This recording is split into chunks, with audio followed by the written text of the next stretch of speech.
Yeah, I had a fantastic time. The best part to me is just getting to know everybody. I know that's been said, but I mean, getting to see the Western Wall, that stuff was great, but I'm just like to get to know people. And it's been an awesome group, and it's made everything so much fun. You know, like everybody said, we get stuck in traffic, and the bus got, out of control. It was funny as hell, and it's stuff like that that has made this last 10 days incredible. The other aspect is I'm not the world's most religious person. I went through the motions, got bar mitzvah, confirmed all that stuff, but really stopped going to temple. And before we got here, I was like, okay, I hope this isn't really religious. I hope we don't just do Jewish stuff all the time. But, really, it was great. I love doing Shabbat. I mean, I really have done Shabbat in forever. I love learning the history. That thing you were telling me, Rick, about crypto Jews, or what do they call them in New Mexico, was fascinating. It was just a great experience. When I logged onto Facebook a few days before coming, I saw that there were like 38 people in the group.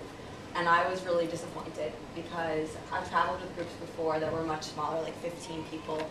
And I just thought, with so many people, well, first of all, it's going to be hard to move around, and it's not going to be the same, and I'm not going to feel a connection with these people. There's no way. And so I'm excited to say that that was not true, and that I was really wrong about that, and I'm grateful that I've had this experience. I'm also, in like 17 days, I'm going off to college. And yeah, I think probably because like that's what you do in the United States, like when you're 18, a lot of people. But meeting Guy and having this experience, I guess, made me realize that I really want to travel, and that you can do that, and you don't have to follow the path that everyone else does. So I'm still, sorry. You're like, you can become, tomorrow I might wake up and channeling her mother. So, yeah. I don't, yeah. I'm still going to college, but I guess I have a lot of thinking to do about what I really want. Don't tell Mom. but yeah, I'm grateful that this has forced me to think about things that I wasn't really prepared for. There was a moment last night at the end of the service where, I don't know how many of us it was maybe close to half the group were in a circle, just singing at the very end, kind of by ourselves, and it was like we were singing along to what was happening at the end of the service, but we ended up completely losing track of where in the song the rest of the group was, and we were just doing it completely on our own. And that kind of brought, like, for me, it kind of brought everything together, because it was the fact that our bond as a group was so strong that we just, like, we were kind of self-sufficient within the service, and we didn't need the rest of the group. And it was really, and not the rest of this group, the rest of, like, the congregation. Right, exactly. And on both kind of a spiritual level and a religious level, and from kind of a family level, it was just like, perfect. I was told before, I had a friend who went actually with Kesher 6 months ago or so, and I was told by him that the most amazing thing with his group was that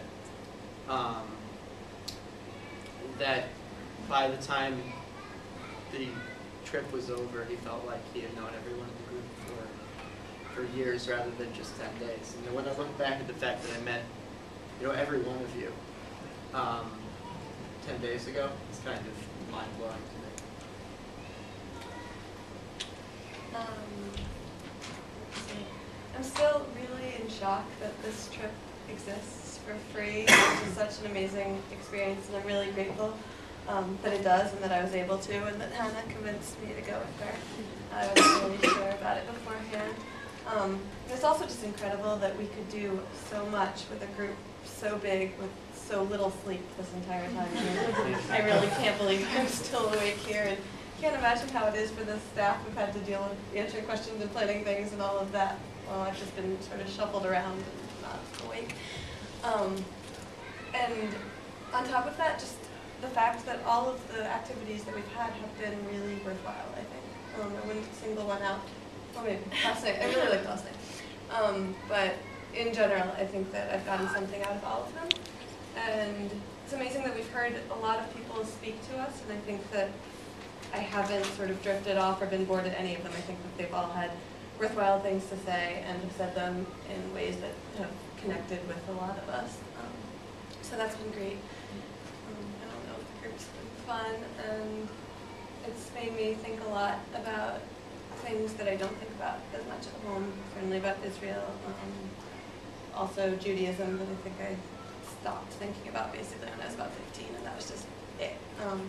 And so it's been really great, and I really appreciate the guides for their openness as well as everyone else's in terms of answering all of my questions. You know, I've had a lot, and I think I've learned a lot. So thank you. Growing up, I haven't had much ties to my Judaism.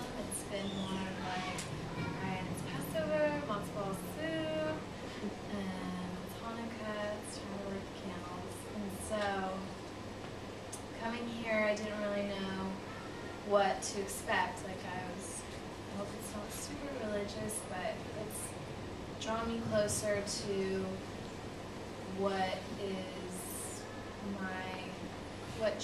Judaism means to me. And last night was when it really hit me, when we were on the beach for Shabbat services, and it's when I realized that this is something that I want to take home with me and continue on doing for the rest of my childhood and for my kids and for their kids, to keep this tradition alive. And I too am leaving for college, but in 5 days, and I had the choice between staying at home and hanging out with my friends and doing all of that, or going to Israel. And I chose to go to Israel to run around for 10 days with 39 strangers, 38, and I'm really glad I did. So thank you for making that work. So like Ari said, we grew up with Judaism within our family, our immediate family, and then my father's side of the family. And this was the first time I've celebrated my Judaism with a community, and it couldn't have been a better community to celebrate it with. I've talked to so many people about the culture between the East Coast and the West Coast, and I think it's just like blown both of our minds to see how different it is. Like just going to New York, I'd never seen so many Jewish men on the streets even. Like, I don't even know where the closest Hebrew school is in Sonoma County, or if there is one, I don't know. So this trip has sparked questions that I've never even thought of, like, would you marry a non-Jew? I hadn't even thought of that in my entire life. So, I don't know, just like this whole conversation's been going on, and I'm like, I can relate to that, I can relate to that. I have no idea even what to say right now because I just have so many thoughts. But last night was amazing for me because what I get most out of religion and my spirituality is that what it all comes down to is love and family and togetherness and noticing the natural beauty in life, and that's what last night was with the sunset. And Ari and Jacob were dancing in a circle with total strangers and total language barrier, but it didn't even matter. We were just dancing in, dancing out. There was a baby being tossed around. And so cool. I mean, I loved it. I was just like soaking it all up, and I've never had that before in this way.